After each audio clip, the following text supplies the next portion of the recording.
Welcome to the shadow frequency, where the veil between this world and the next grows thin, and the things that whisper in the dark are given voice. From the cryptic candlelit studios, deep in the Indiana forests, your host, Matt Wilson, and his spectral producer, Juniper Ravenwood, unearth the forbidden, the forgotten, and the fearsome. So, still your heart, dim the light, and listen closely. For once you tune into the shadow frequency, you may never tune out.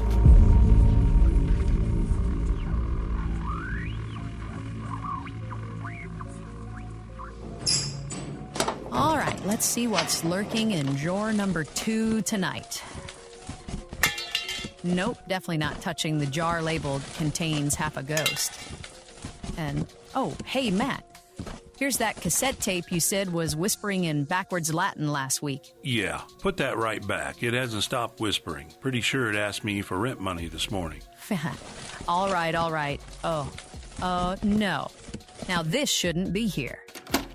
I'm holding a rusted old key. Tag says do not try any doors. Okay, well, now I want to try every door. What's it do? That's the weird part. It doesn't fit any lock. Not on Earth, anyway. Juniper? Did the air just unlock? Yeah, and I don't want to know what it unlocked. Nope, absolutely not. Returning that to the nope section. Let's see. Cursed compass pointing straight down. Postcard from a town that doesn't exist. Expired seance permit. Oh, here we go. Tonight's case file, episode 256, Beneath the Blue, the Legend of the Flathead Lake Monster. Perfect. Nothing like a deep lake cryptid to pair with the key that unlocks the void. Matt, if a giant lake creature shows up in the parking lot tonight, we're blaming that key. Deal. All right, folks. Settle in, dim the lights, and stay close to the shore. Because tonight we're diving beneath the blue into one of America's most mysterious freshwater legends. Episode 256, The Legend of the Flathead Lake Monster. You are tuned to the shadow frequency, where every whisper tells a story from beyond the veil. Hosted by Matt Wilson, produced by Juniper Ravenwood, with Chris Beach. The darkness continues. Imagine this, a vast, glassy expanse under a Montana sky. So still you could swear the stars are reflected not just above, but waiting below. Flathead Lake, 28 miles of sapphire blue, carved by glaciers that retreated 12,000 years ago, leaving behind a pit that drops deeper than 370 feet into lightless, bone-chilling black. It's the kind of place where the surface lies to you, all serene and inviting, but the depths hold grudges. They've been whispering secrets to the Salish and Kootenai for millennia. Tales of serpents that coil through the shadows, guardians or punishers, their scales brushing the silence like a warning. And for over a century, those whispers have turned to screams from fishermen, tourists, even steamboat captains hauling souls across the waves. Something's down there, massive, alive, watching. Tonight on the Shadow Frequency, we dive into the blue void with Matt Wilson to unearth the legend of the Flathead Lake Monster. Flessy, they call her in hushed tones, the serpent that slips between myth and memory. What rises from the cold will chew you to the marrow. Juniper, you always know how to make a lake sound like the open jaws of hell. You're right. Folks, if you've ever felt eyes on your back while boating on calm water, or heard the water slap your hull like it's knocking to get in, buckle up. Tonight, we chase Flessy through the indigenous warnings, mass sightings that left grown men pale, and encounters that make you question if the abyss stares back. It's not just a fishtail. It's a frequency tuned to something ancient and unseen. Let's plunge in before it pulls us under. Pulled under? Yeah, that's the stuff of nightmares, Matt. Listeners, if your skin's crawling already, good. Means you're tuned right. Over to you, host with the haunted heart.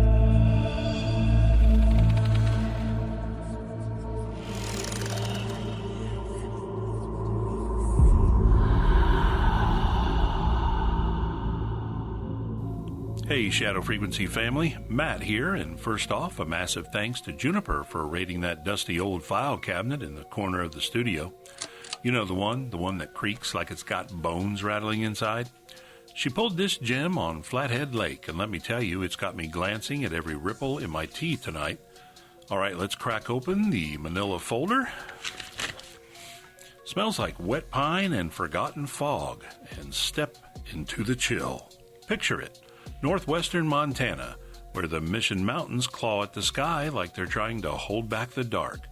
Flathead Lake sprawls out, this colossal freshwater beast bigger than your wildest daydream of isolation.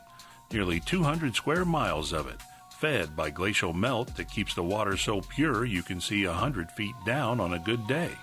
But on a bad day, that's when the blue turns black and the stories start slithering up from the bottom. We're talking origins that predate your great-grandpa's grandpa, woven into the very breath of the land by the Kootenai and Salish peoples. The confederated Salish and Kootenai tribes who stewarded this place for thousands of years. Long before white sails cut the waves, they called it something sacred, a white surface of water that wasn't just a lake, but a living entity, humming with spirits. And in their fireside tales, passed down like heirlooms through generations, there's this presence.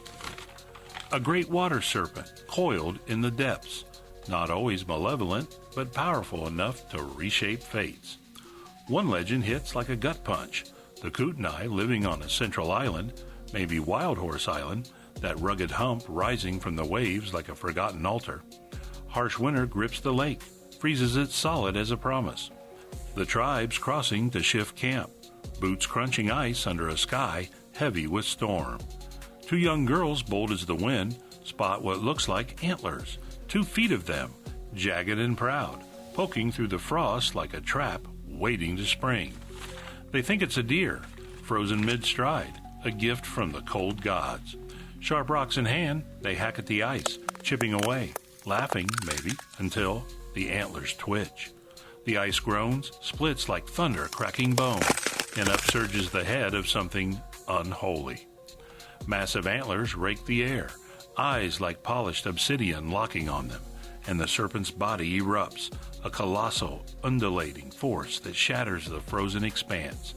Half the tribe vanishes into the churning black, swallowed whole, their cries echoing as bubbles rising to pop like accusations. The girls? They escape, wielding some flicker of mystic power, but the survivors never stray far from shore again. Why? Because that serpent wasn't just a beast, it was the lake's vengeance, a protector twisted by hubris, stirring storms when disrespected, calming them when honored. Can you feel it? That primal dread?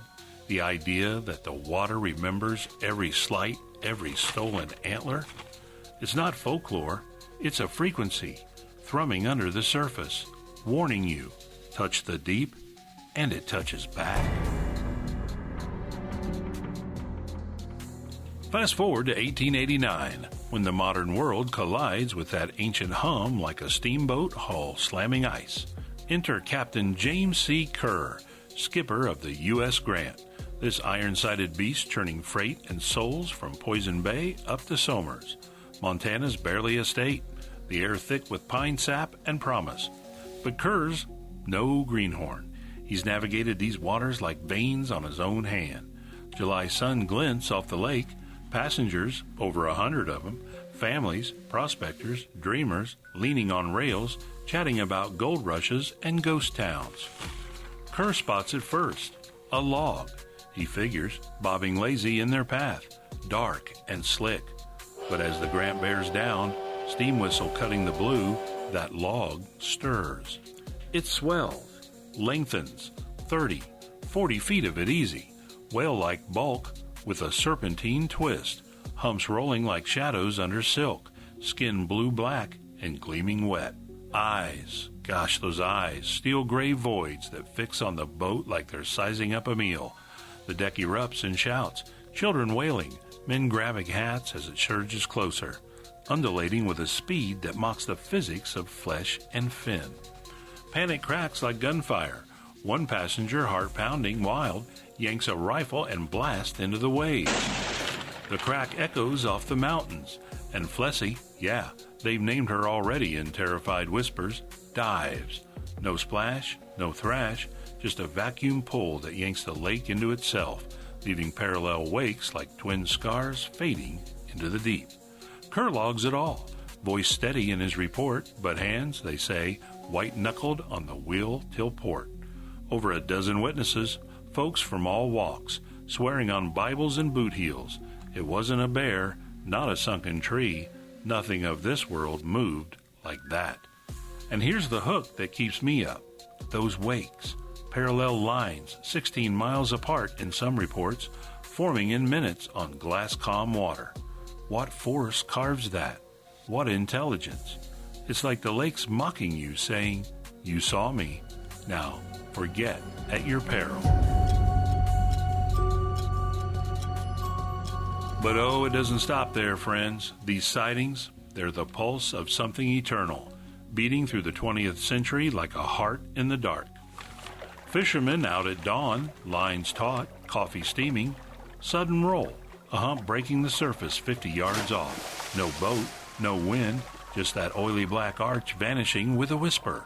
Tourists snapping pics from shore, yelling, "Look at that log," until it dives, tail flicks sending ripples that lap their toes like fingers. And the 80s and 90s? Frenzy. Humpback shadows trailing boats, eel-like coils pacing the halls, sometimes a smaller one. Calf, mate, shadowing like a secret.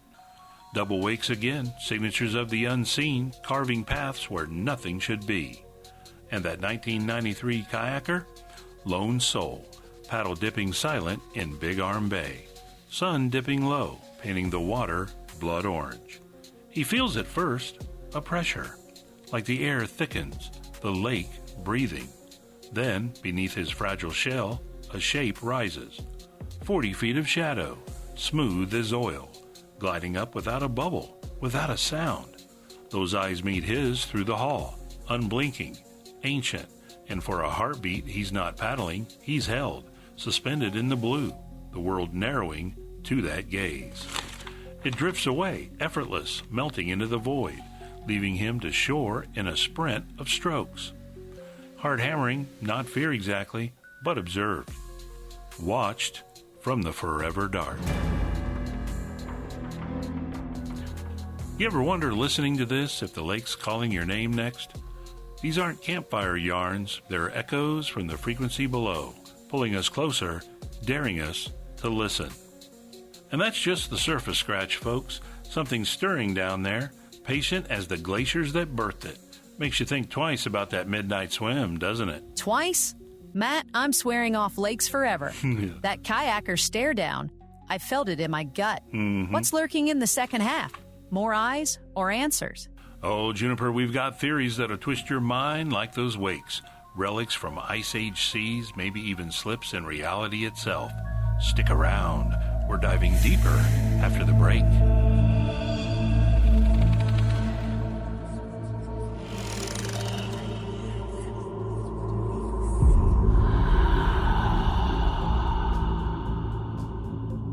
Phew, Shadow Fam.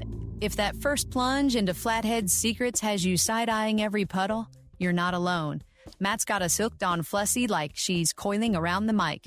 But hang tight, the second half's gonna stir the silt with ancient survivors, high strangeness whispers, and one theory that might just make you exhale. Or hold your breath tighter. What are you thinking out there, sturgeon or serpent from another timeline? Hit us up after. We'd love to hear if you've felt those eyes on still water. All right, handing it over to Chris for a quick word and then a blast from the ether. Thanks, Juniper. And hey, don't forget, if you're enjoying the show, give us a like and subscribe. You can follow the Shadow Frequency on YouTube, TikTok, Facebook, and of course, all the major podcast directories. Want more? Head over to shadowfrequencypodcast.com, where you'll find every episode, our brand new Shadow blog with companion articles, and our merch store with some eerie cool swag. Plus, we'd love to hear from you. Leave us a voicemail right on the site and let us know where you're listening from. We might feature your message in an upcoming episode. And if you'd like to support the show, you can even buy us a coffee. Every bit helps keep the shadows whispering. Back to you, Juniper. Thanks, Chris. Now it's time to crank up the spectral cosmic message materializer, flipping those ethereal dials, coaxing the void. There we go, humming like a storm on the horizon. Let's peer into the ether and snag whatever's drifting through the cosmic fog. Retrieved from the Got a void. spectral scroll unfurling now, all crinkled like it's crossed oceans on raven's wings. Let's crack it open here. I dispatch from the misty edges straight from a listener's ink-stained quill. Straight from the fog-shrouded cliffs of Galway, Ireland, where the Atlantic chews the shore like it's got a grudge, comes this gem from Alex R. It says, "Hey, Matt, Juniper, and Chris, just wanted to drop you guys a note from across the Atlantic. I'm Alex out here in Galway, tucked along the west coast of Ireland, where the fog rolls in like it's carrying secrets of its own. I usually listen to the shadow frequency in the evenings while I was sketching or working on some of my art projects. There's something about your show, that blend of mystery, history, and late-night radio energy that kicks my imagination into gear. I stream everything on Spotify, and your episodes have basically become the soundtrack to my creative sessions. My favorite topics? Easily UFO cases, hauntings, anything involving time anomalies, and those deep dive conspiracy episodes where you two unravel the threads until they don't quite look like threads anymore. Anyway, thanks for keeping the airwaves spooky and the stories sharp. You've got a fan on the Irish coast tuning in from the shadows. Keep the static rolling, Alex R. Oh, how at you, velvet-tongued voyager from the Emerald Vales. Galway's fog does love smuggling secrets, doesn't it? I can picture you there, charcoal flying across the page as Matt and I chase time slips and spectral threads. UFOs and hauntings, you're speaking our shadowy gospel. And hey, if those sketches ever capture a banshee, midwhale, or a Celtic anomaly, meet them our way, we'll honk the feed with them. Thanks for tuning in from the mist. You're the kind of listener that makes the frequency feel alive. Got your own dispatch from the desk? Beam it to shadowpodcast@protonmail.com. We're always hungry for the weird. All right, that's our spectral snag for tonight. Back through the depths with Matt. Let's see what Flessy's hiding in the second swell. You are tuned to the shadow frequency, where every whisper tells a story from beyond the veil. The darkness continues.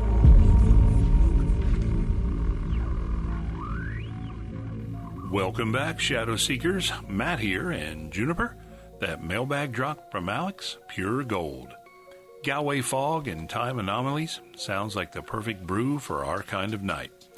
Folks, if you're just joining, and I don't know why you would be starting in the middle, but hey, we've been submerged in Flathead Lake's siren call, those indigenous warnings that make your spine tingle. The 1889 steamboat showdown that left bullets kissing waves and modern glimpses that linger like regrets. Alex, if you're sketching Flessy right now, send it over. We need that art to haunt our walls. But let's not surface yet. This lake's got layers, and we're peeling back the eerie ones. So, where were we? Ah, yeah, those double wakes carving secrets across calm blue, the kayaker's silent standoff with the void. But what fuels a legend like this for over 130 years with over 100 documented peaks from the deep? Hundreds if you count the whispers that never hit paper. We're talking patterns, friends, consistent as a heartbeat. 20 to 40 feet of undulating shadow, blue-black hide that drinks light, eyes like voids that don't just see you, they know you. No carcass washed up, no blurry sonar ping confirmed, yet police officers, biologists, boat captains, credible souls, not campfire fibbers, swear on stacks of files. Why? Because Flathead isn't just water, it's a relic, a scar from Montana's prehistoric pulse. Think about it.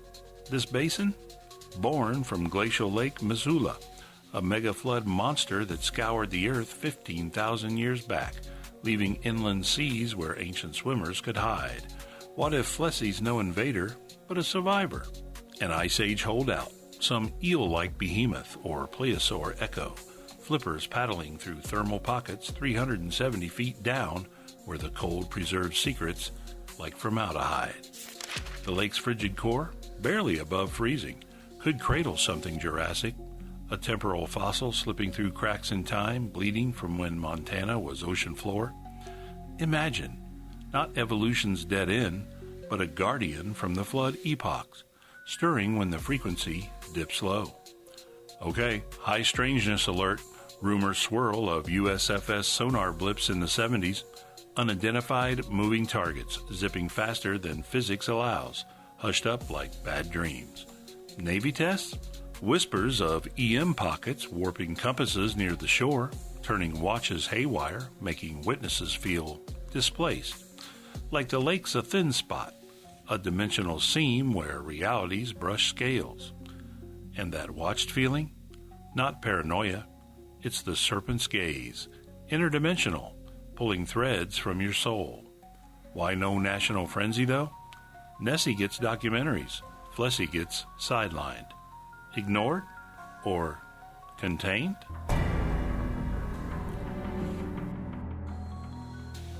But here's a chewable curveball, just one, to keep us grounded while the creeps climb, those sturgeon theories.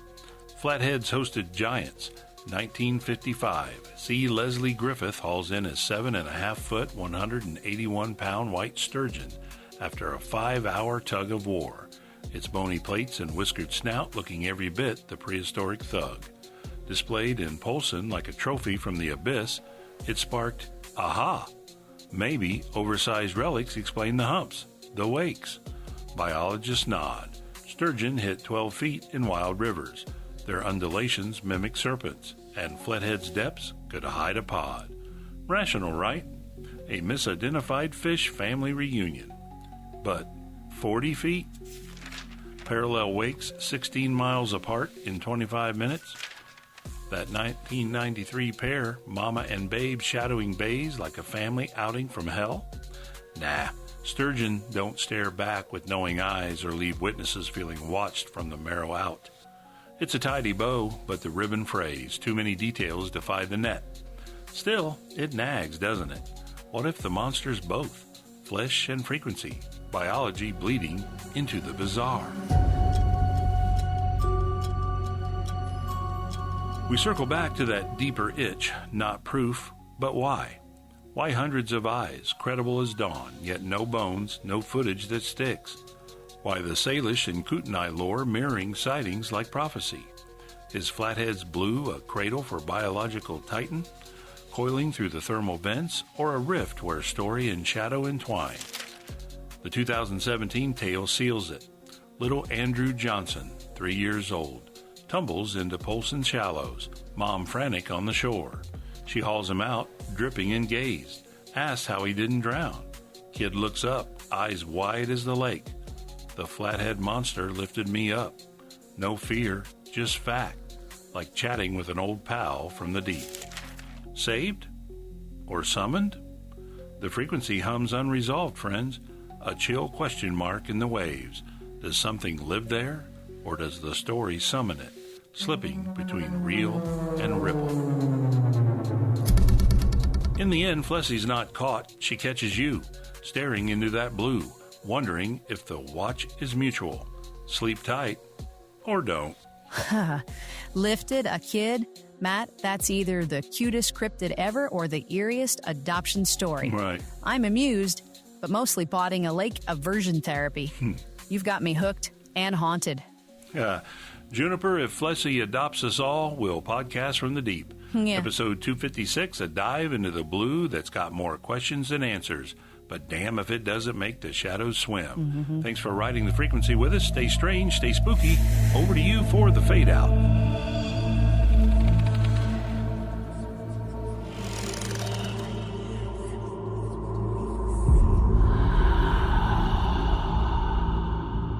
And just like that, we've surfaced from Flathead shadowy embrace, tales of serpents and stairs that'll have you double-checking dock lines long after lights out. What a ripple of a ride, unpacking indigenous guardians, steamboat shocks, and those unrelenting wakes that whisper not alone. Huge thanks to you, our shadow sailors, for tuning in and keeping the static alive. Drop your own watery weirdness or fog-fueled fan notes to shadowpodcast@protonmail.com. We're all ears in the ether. And you can swing by our website, shadowfrequencypodcast.com, for show notes, our Shadow Blog, all of our listening links, and, of course, all of our episodes. Plus, we've got merchandise. And you can catch us on Facebook, YouTube, TikTok, Rumble for clips that creep, lives that linger, and community chills that hit different. Your voices feel the void. Keep them coming. Join us next time for another plunge into the unexplained. You won't want to miss what bubbles up. Until then, watch the waters and the watches. Matt, you want to say goodnight? Night, Shadow family. May your dreams be deep, but not too deep. And fade to black we go. This is Juniper signing off the frequency. Stay haunted. This episode was conjured with a solemn vow to explore the unexplained while remaining bound to the truths that have been unearthed. All interpretations are speculative and offered only for your enlightenment and your entertainment.